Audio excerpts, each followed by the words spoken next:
Welcome to ARA Live from DC. We're here on the National Mall.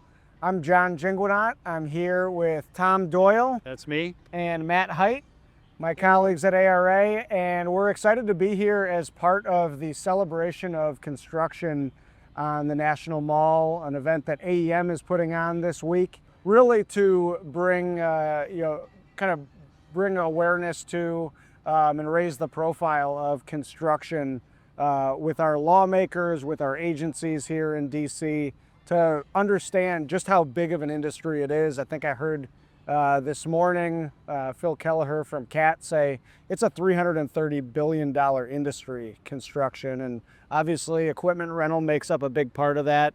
With our most recent forecast being at $87 billion in rental revenue for 2025. Big numbers. It's great to have you guys here.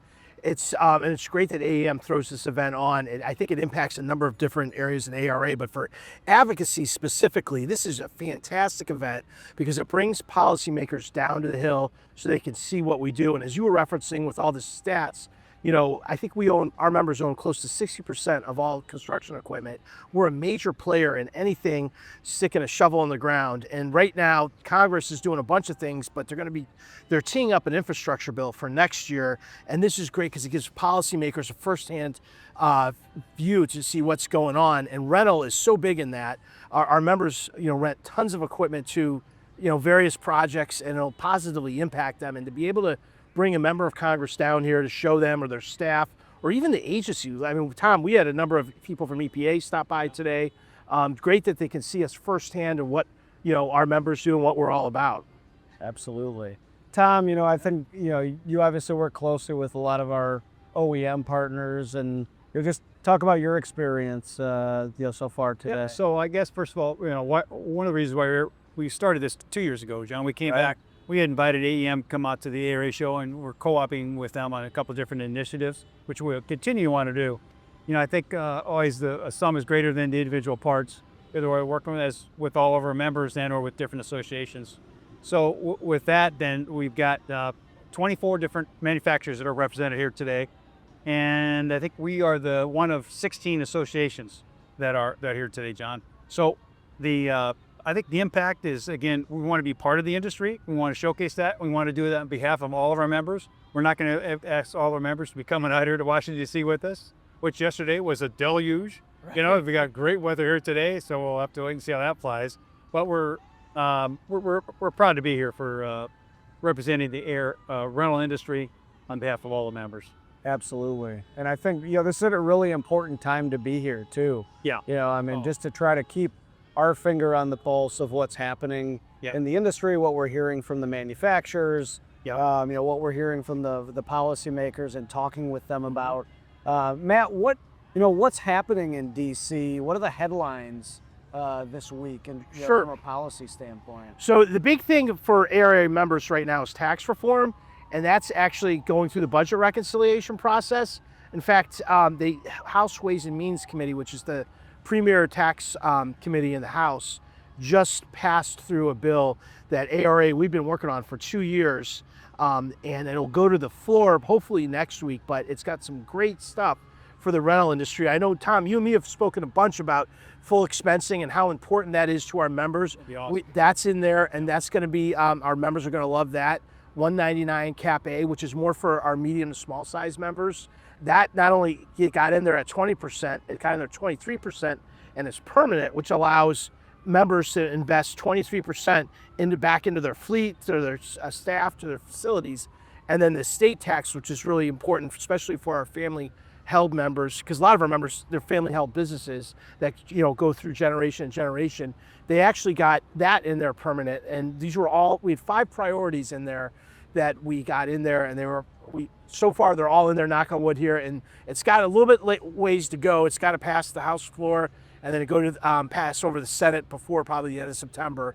But we're in good shape, and a huge thank you goes out to our tax committee at ARA, and then really Robert Pedersen, who led our first grassroots effort on a letter campaign that all of our members really engaged in and helped us out with. But that's probably the biggest thing. What you referenced at the beginning about the trade, that is like the never-ending story here, and there'll be multiple trade agreements that will be coming out as we probably are talking right now, if not next week. And the tariffs are front and center on that. And then probably, like I said, the other big thing is the highway bill is going to expire next year. And that's why this event, like I said, it's so important to highlight the impact of construction on the highway bill and infrastructure, because it's a great opportunity for our members to kind of seize and get business from and help rebuild America. Yeah, absolutely. That's good. So, John, I'd say you talked about the OEMs and then the people that are here, the different companies that are represented here. Speaking a lot of them, I mean, a lot of good news on that, what Matt was talking about. The uncertainty isn't one of those, and that's based around primarily, the trade policies and the tariffs that are out there right now. So a lot of the feedback is they're looking at where to manufacture, not just the end use, the whole good, but it's the components that go into the whole good. So it's kind of a quagmire right now from that standpoint, that they're trying to figure out what's a fair policy. What do we push on? What can we absorb? And the clock's ticking right now, right? Everybody wants to be buying now for the next maybe 60 days or so, and then, as you get into the last half of the year, there's less buying. That's the normal cycle. So it's not great timing right now.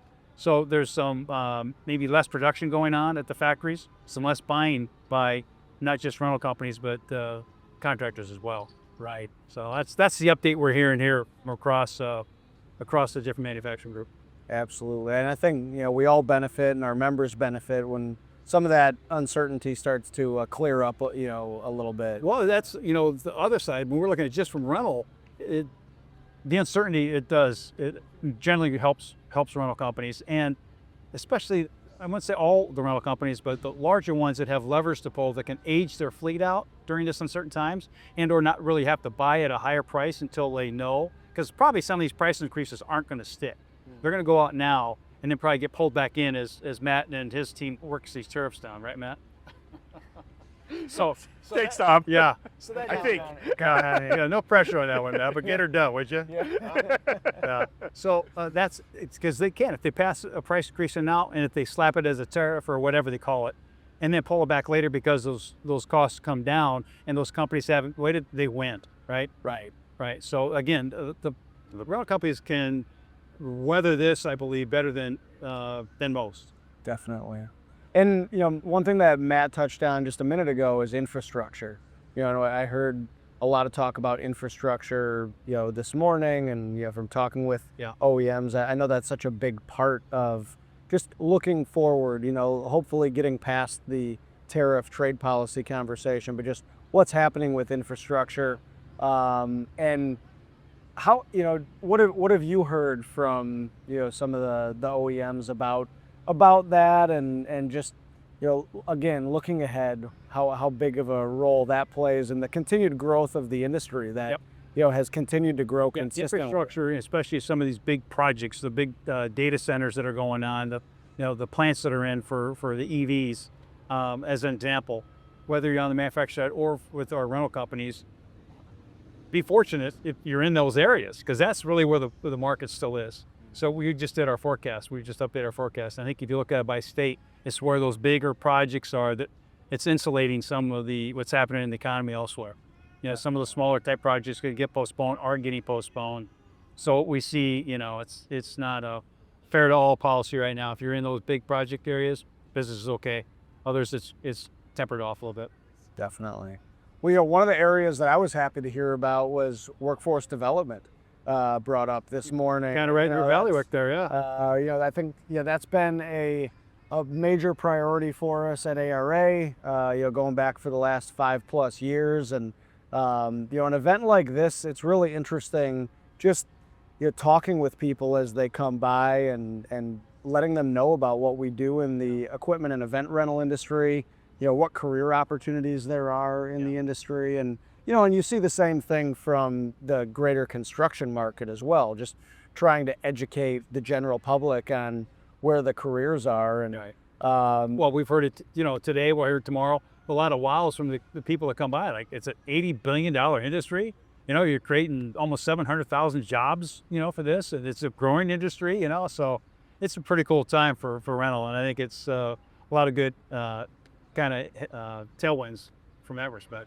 Definitely. And you hear, you just see, even kids walking up, they see the equipment, and it's like, their toys have come to life. And we talk about our Born for This campaign, and it really is true. I mean, that kids love equipment. They love to get to understand how it works. They want to see, they want to sit on it. They want to have their picture taken. It's all a part of engaging that younger generation, letting them know about what the opportunities are. John, I was there this morning for the political AEM press conference that they had this morning, and Phil Kelleher from Caterpillar was one of the speakers there, and he kind of paraphrased that and said it's kind of an unkept, it's a hidden secret from the standpoint of what we have to offer, and that's like as your kids, you like playing in it, you like working in the dirt, playing with the toys, the trucks.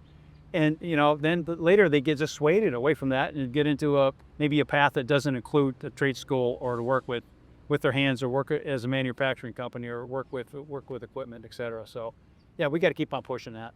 Absolutely, and also the technology aspect of it too. I mean, with the advancement in technology and equipment, which is on full display here this week, and as it is at the ARA show every year. And yeah, I heard there's a couple of autonomous vehicles here, a lot of EV vehicles that are here, some hybrids.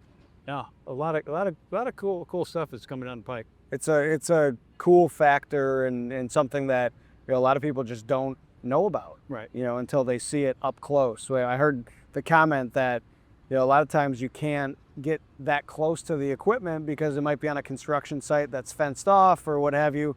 Here out on the mall this week, again, just like at our show and some other events that we host, it's an opportunity to touch and feel the equipment and sit on it, it definitely see what is. It looks like up close. So far we've seen today, though, I think the average age, we've got a couple of years to go. There might have been 5 or 6, right? I mean, there are a lot of kids that are out here, which is great. But for sure. But what you were saying about coming back, especially for workforce development, I thought it was great to see a number of veterans stop by who were looking to, transition out of the military, were looking to transition into rental. And I thought that was great. Not the training. That's exactly right, Matt. They can jump right in. They have the CDL, so they get into the trucking side of it. They're technicians. They can come right in to do that.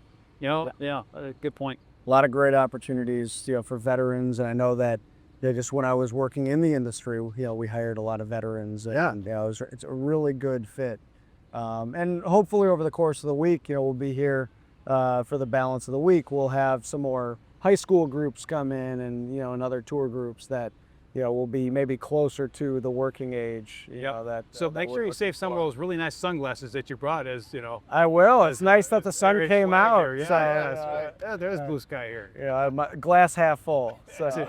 Or maybe 2/3. That's right. That's right. Maybe when it was pouring rain yesterday, not so much. So, Matt, anything else that stands out to you this week? What you're looking forward to? No, I just got to say, it's a great event. It's great to have everyone here. And as you guys were touching on, having industry kind of come together under one, pun intended, tent here to support each other and support, rental and support construction and support jobs. I think it's great. And it's just a great policy, a tool for policymakers and agency folks to come down and see it firsthand. And can't underestimate the importance of this. And really, a lot of times when what I do, jockeying for their time on Capitol Hill or in the federal agencies, this is like home court advantage. It's great to just come down here and, as you were saying, walk out and see an excavator. Holy cow, this is what it is. What it looks like. And it does take people back to their little kid roots to see, oh my God, I remember playing with this as a kid. This is great. So it's a great event, and I'm thrilled we were here in force.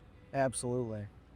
Tom, anything that you're looking forward to stands out? Well, summarize there though, Matt. And I think as we go forward, the main part is we're doing this on behalf of our 13,000 member locations, right, that we're representing, so they can be at home working and getting their rental revenue up. Not missing any work. So we're doing it on their behalf. A great place for the association and to be part of this whole awareness piece for the construction industry. Absolutely. Well, hey, again, thank you for joining us. This was ARA Live from DC, right here on the National Mall where all the action is happening. So thank you for joining us. Have a great day.